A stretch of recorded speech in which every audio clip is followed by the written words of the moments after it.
Okay, so we now come back to algebra, and we today introduce homomorphisms of rings. Now this one assumes that we already know about homomorphisms of groups. In fact, we can quickly recall what group homomorphisms are. If we have two groups, G and G prime, say, and we have a function from G into G prime, then such a function is said to be a homomorphism if the image of AB is equal to the image of A, image of B, for all A and B belonging to the domain group. Now here, of course, the operation between A and B is that of the group G, and the one between phi A and phi B is that in G prime. So this is the concept of group homomorphism. Now it turned out in group theory that homomorphism is a quite useful and fruitful concept. So the same can be expected for rings also, provided we define something analogous for rings. Now since a ring has two operations, addition and multiplication, so naturally we would like something similar to define for rings. So that gives us our first definition, homomorphisms of rings. And as you can guess, it will involve both addition and multiplication, and the definition will go along the same lines as the homomorphisms of groups. So here is the definition.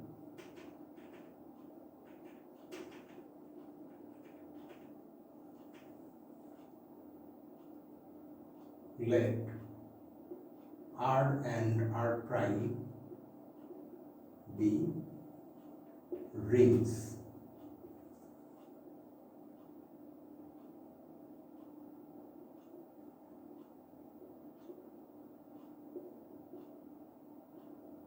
a homomorphism from R into R prime is a function phi from R into R prime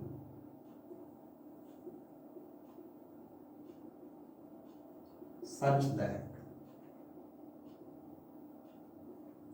for all elements A and B in R, there are two conditions. Phi of A plus B equals phi of A plus phi of B, and phi of AB equals phi A, phi of A, phi of B. Okay, so that means in the language of algebra and in the language of this type of maps, morphisms, phi respects addition, that is this first condition, and then phi respects multiplication. Okay, so now there is one useful observation. Okay, so any map between two rings that satisfies these conditions, remember these conditions should be true for all A and B in the domain ring. Then we say that phi is a homomorphism, a ring homomorphism between two rings. Now there is one useful observation here.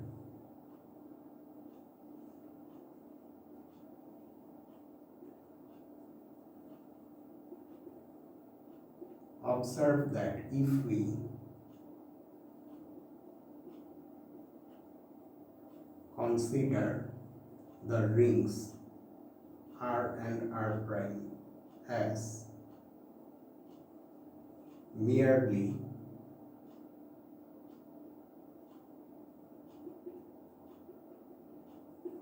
additive groups,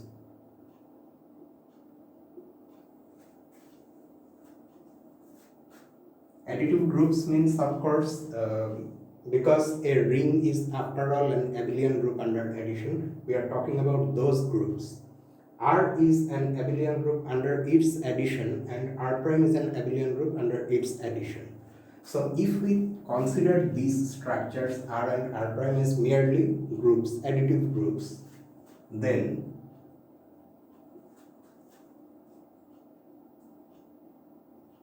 condition 1 states that phi is a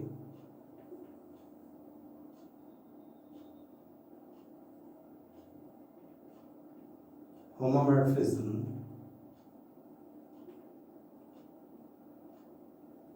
of the group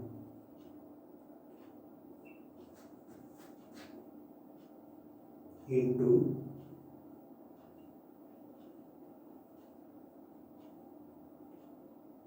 this group.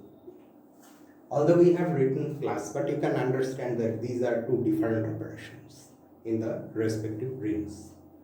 So that means this is nothing but the condition 1 says nothing but the fact that phi is a group homomorphism between these two groups. So accordingly,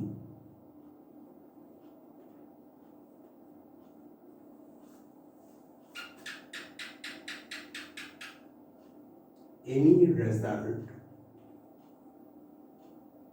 about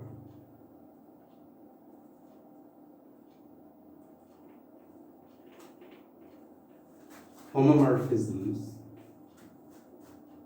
of groups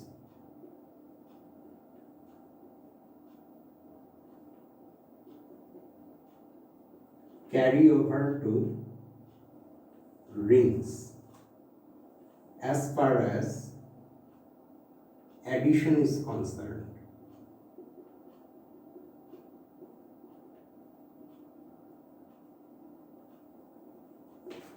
Because this is a group homomorphism, so anything, any result we have, we know of group homomorphism will be applicable here. In particular,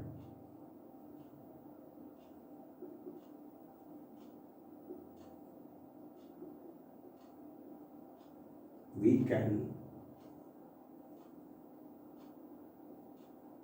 restate that result. What is the number? Lemma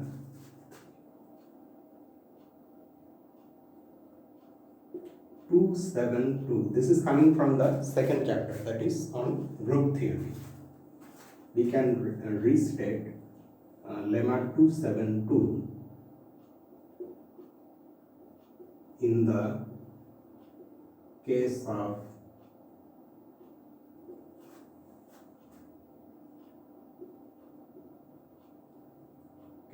the group under addition for a ring as follows.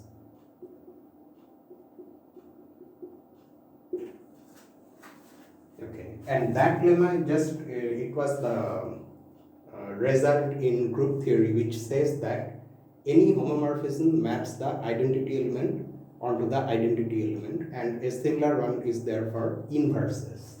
So it's that thing. So, and this is the first lemma here in this section.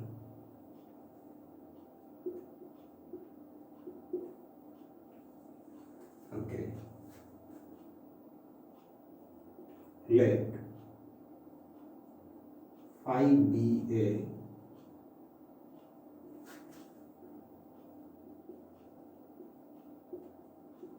homomorphism of ring R into ring R prime. Then we have, okay, so first we are going to write the statement that phi will map the identity element of this group onto the identity element of this group, but group with respect to what? With respect to addition. The rings are grouped with respect to their additions. So what is the identity element of this group? This is nothing but the 0 element, and that is equal to the identity element of this group. That is also written as 0, but in this equation you should carefully note that the first 0 here is the 0 element of the ring R, and the second 0 is the 0 element of the ring R prime. And number 2,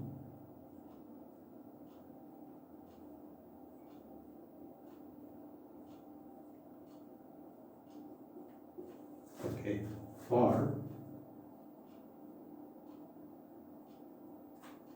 all elements A in R. Now what is this second one? This second one is nothing but the result that if we apply a homomorphism of a group onto the inverse of some element, then that turns out to be the inverse of the image of the original element. Okay. Now, since we are dealing with additive groups, so inverse of A is written as, in place of G inverse, we would write minus G. So that is minus A. Likewise, inverse of phi of G or inverse of phi of A is minus phi of A. So it's that thing. Okay, so here we are not writing something new, we are just reinterpreting the group theoretic result in terms of these additive groups in rings. Right. Okay, now we should be, however, careful about one thing.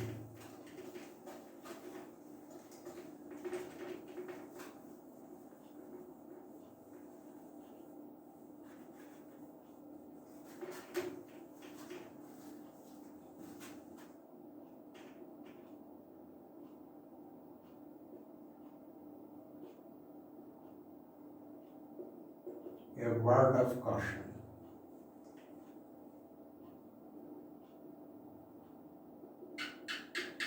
Even if the rings R and R prime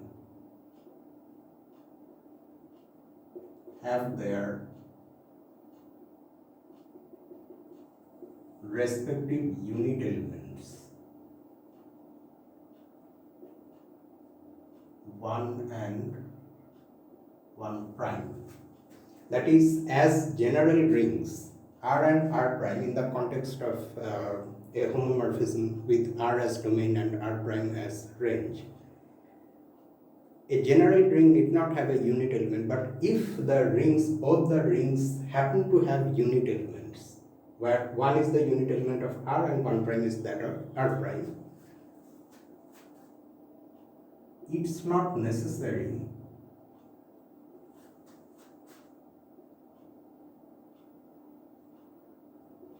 to have this.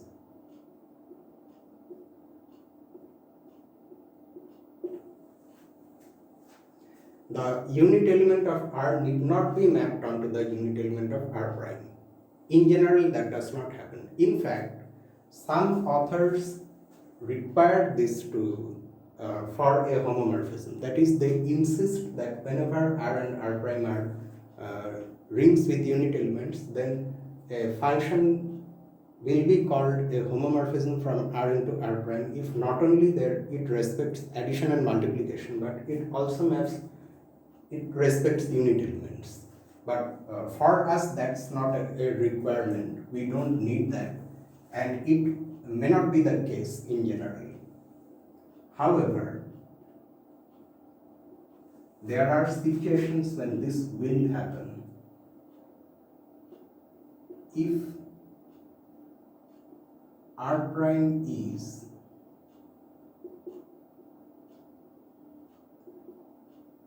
an integral domain, or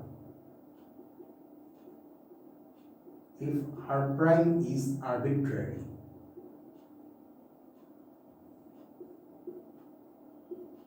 but the function is surjective or onto,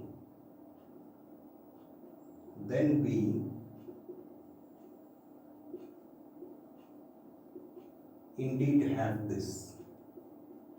In fact, this is something we will prove in one of the exercises at the end of these sections.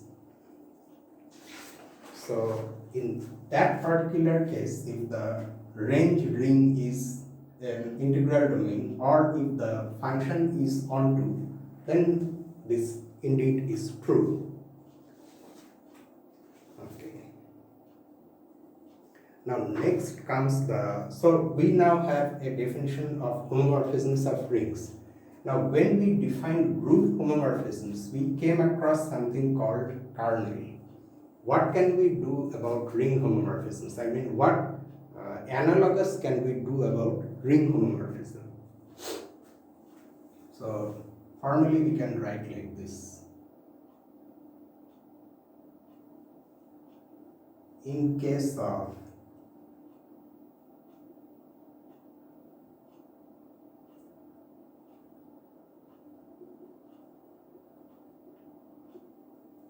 group homomorphisms,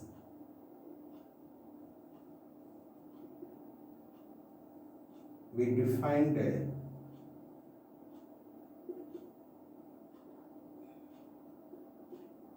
certain subset of the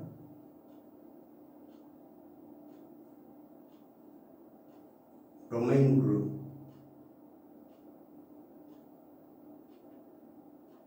known as the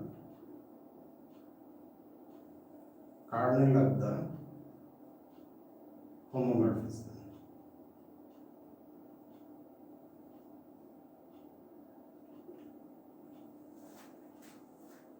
Okay.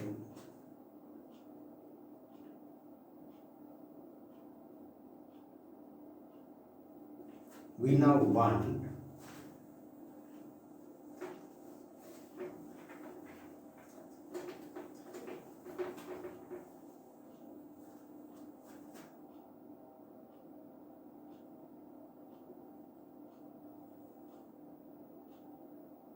an analogous set or concept, analogous concept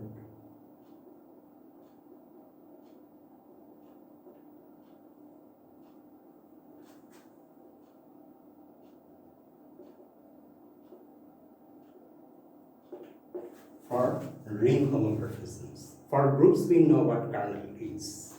Okay, I mean for a given homomorphism. Now for ring homomorphisms, we want a kernel. Since a ring has two operations, addition and multiplication. So in a group, if we recall, if this is a homomorphism, then the kernel, if I say denoted by k phi, was defined to be the set of all elements in the domain group which get mapped onto the identity element of the range group. Okay. Now, a group has only one operation. However, a ring has two operations. So we can, in fact, define kernel for ring homomorphisms like this. But the question is, what operation should we choose as the basis for our definition?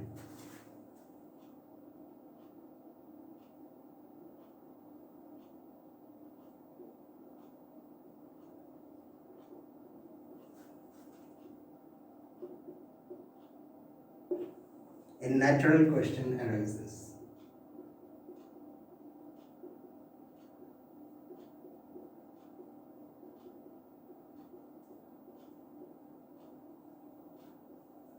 Which of the two operations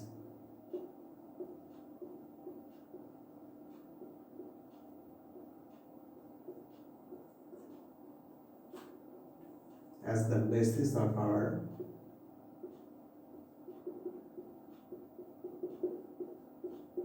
definition. Okay, should we choose addition or multiplication?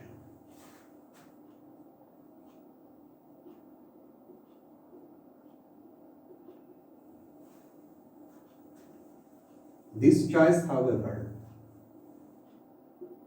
is not that difficult to make. This choice is in fact clear.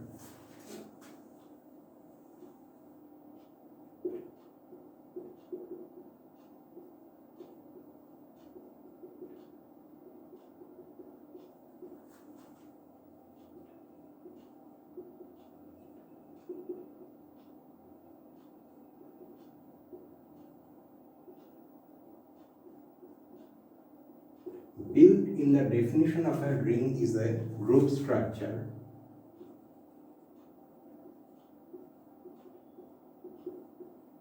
under addition. Okay.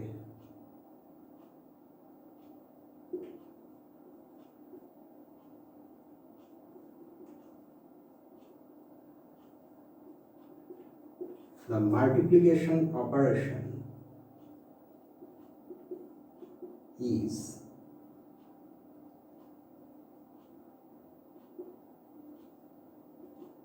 less restricted. I mean, with respect to multiplication, a ring only has to satisfy two properties. Actually three properties. The multiplication has to be such that the ring is closed with respect to it. The multiplication should be associative, and it should satisfy the distributive laws along with the addition. But it is less restricted in the sense that, unlike addition, a general ring is not a group with respect to multiplication. Even the non-zero elements are not always, they don't form group with respect to multiplication. If they do, then we say that it's a division ring. Of course, there are some other conditions. So this is much less restricted, and in a sense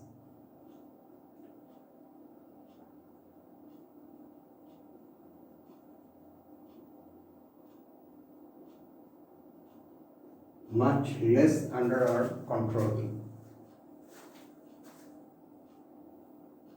So we naturally choose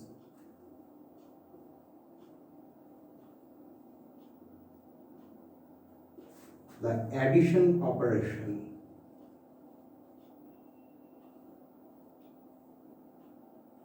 as the basis of our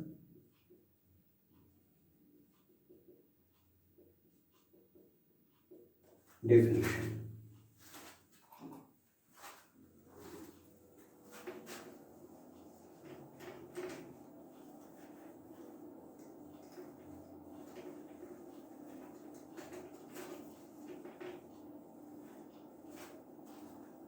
So now we have the definition of the kernel of a ring homomorphism. Let phi be a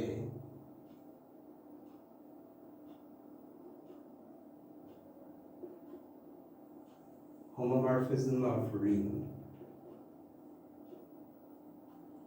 R into ring R prime.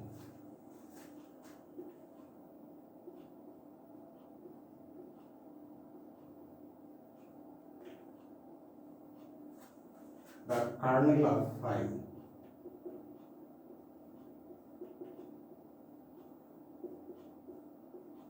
is defined to be,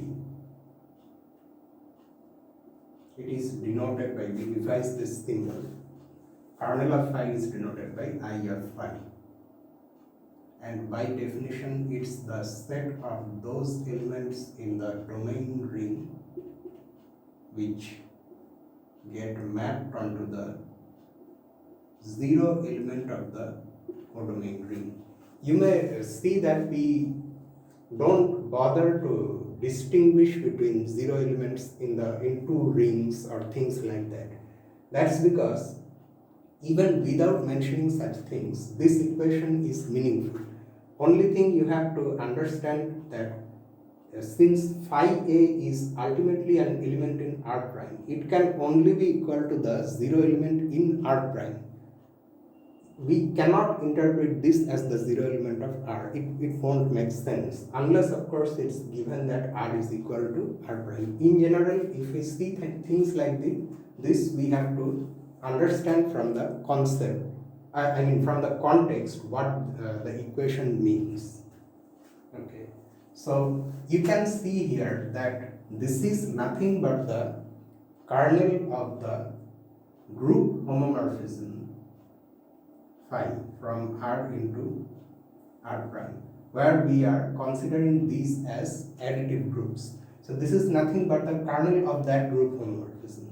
That itself is also considered to be the kernel of the ring homomorphism. Okay.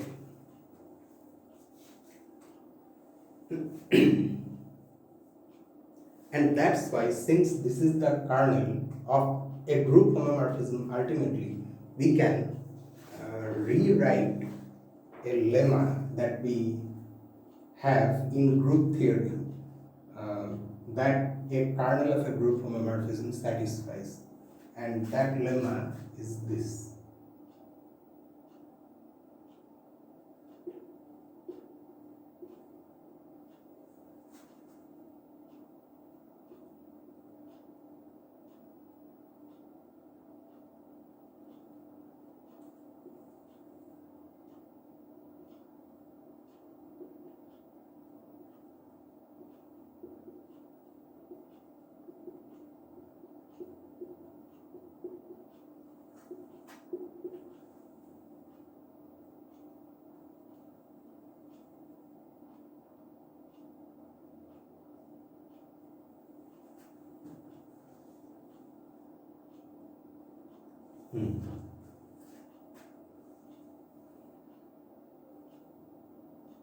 The first thing we know about kernels of group homomorphism is that they are normal subgroups of what? Of the domain group. Now in our case, what is the domain group? The additive group of the ring R. But since it is abelian, so normality is trivial. So that's why we just mentioned that this is a subgroup of R. So this is the first statement of this lemma, which follows from group theory. The second one is this: if A belongs to I of phi and R belongs to R, then both AR and RA are in I phi. So this second one says that if we choose an element from the kernel A and any ring element from the domain ring, then both AR and RA are again in the kernel. This, however, is not something that we already know. So we have to anyway prove this lemma.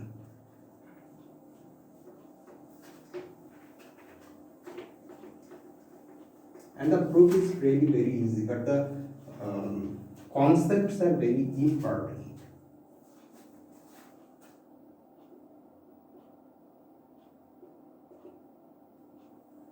For the sake of completeness, we have to mention this.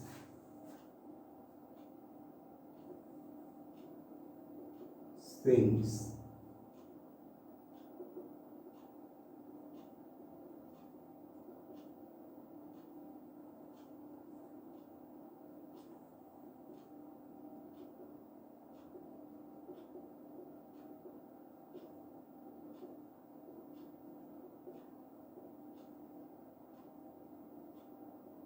this is the homomorphism of this additive group into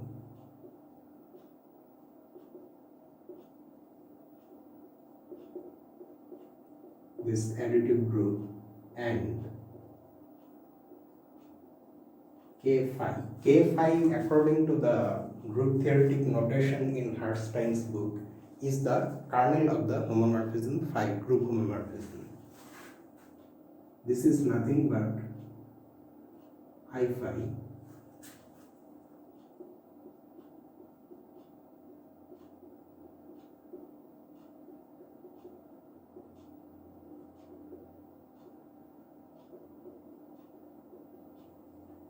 it follows from group theory that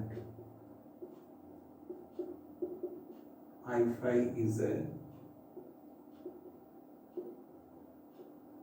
subgroup of R. Subgroup of R under addition, that is understood, okay? We are not going to say this again and again. Actually, it's a normal subgroup, but commutativity of R makes normality trivial. Then we come to number 2. So let A be an element in the kernel and R be a ring element. Then, since A belongs to the kernel, so what is phi A? Phi of A is the 0 element in R prime. Where is that? So, by level, do we have to mention that? Actually, okay, we will understand what I'm trying to say. I'm keeping the number of the lemma empty here, okay?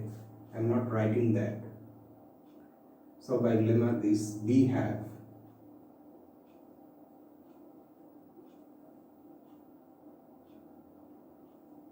phi of AR is equal to phi A phi R, which is equal to 0, phi R is equal to 0, and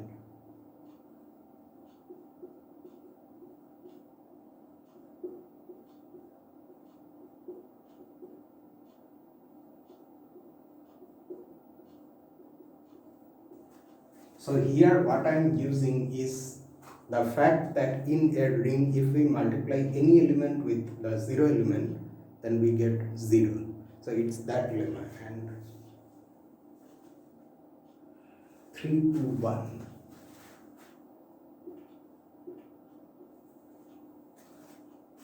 And what is it that we have done here?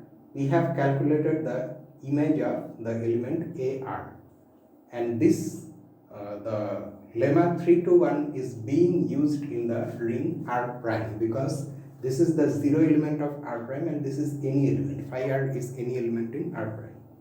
And we have used here the fact that phi respects multiplication. So both the images are 0. So according to the definition of kernel, both of them belong to the kernel. Hence,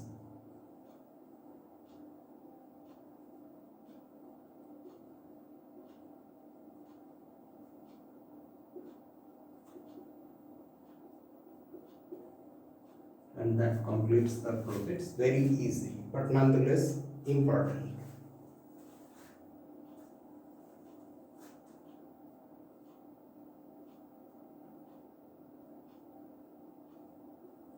Part not this rule.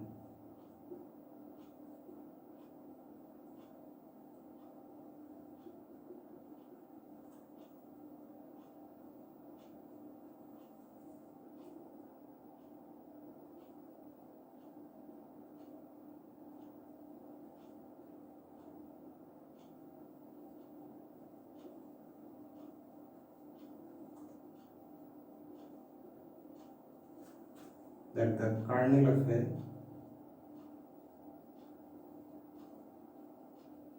ring homomorphism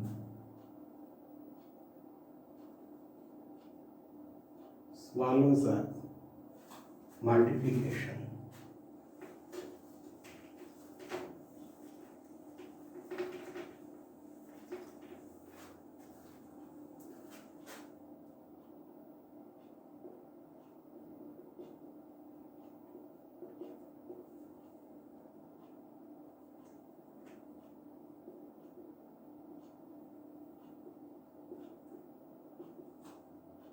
from the right and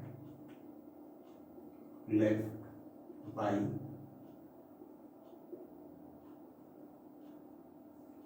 arbitrary ring elements, because